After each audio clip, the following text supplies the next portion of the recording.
Welcome to Iseltwald, one of the most picturesque villages in Switzerland. Nestled on the shores of Lake Brienz, this charming lakeside paradise is famous for its turquoise waters, peaceful atmosphere, and breathtaking mountain views.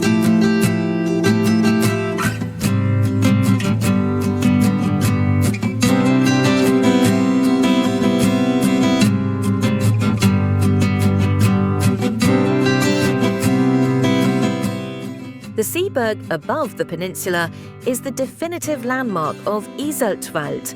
The house was built in 1907 and initially did not bring only happiness, as the builder passed away during its construction. His widow then had only the windows installed and left the building to bats and other animals for 20 years.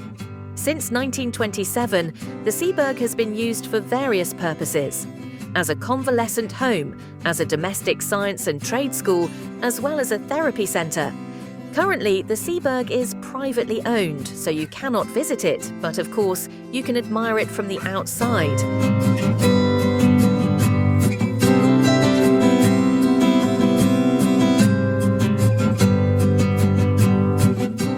Spot in Iseltwald from crash landing on you is the public pier on Lake Brienz, where the famous piano scene was filmed. To access the pier and take photos or videos, a small fee of 5 Swiss francs is required.